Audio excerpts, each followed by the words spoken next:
Hello అండి, I'm doctor Preeti Dayal. 21st June కి మనం యోగా డే అని సెలబ్రేట్ చేసుకుంటున్నామండి. సో యోగాకి ఫర్టిలిటీకి ఏమన్నా సంబంధం ఉందా అంటే ఉంది.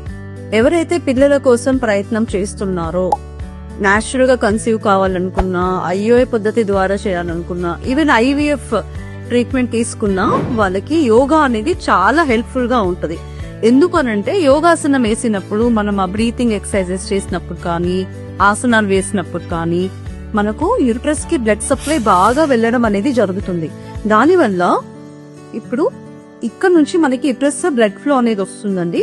సో బ్లడ్ ఫ్లో మనం కరెక్ట్ గా వెళ్ళినప్పుడు అది ఓవరీస్ వరకు మనకు బ్లడ్ సప్లై మంచిగా ఇంప్రూవ్ అయింది అనుకోండి, మనకు ఎగ్ క్వాలిటీ అయినా ఎగ్ రిజర్వ్ అయినా చాలా బాగా ఇంప్రూవ్ అవుతుంది.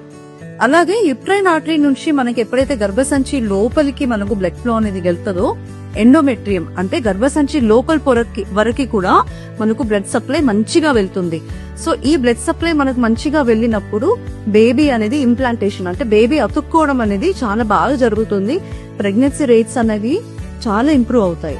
సో యోగా వల్ల బాడీకి, మైండ్ కి, సోల్ కి ఎంత ఇంపార్టెంటో ఫర్టిలిటీ జర్నీ చేసే వాళ్ళకి కూడా యోగా అంతే బాగా హెల్ప్ఫుల్ అవుతుందండి. సో ఈ యోగా డే రోజు అందరూ మీ యోగా జర్నీని స్టార్ట్ చేయండి.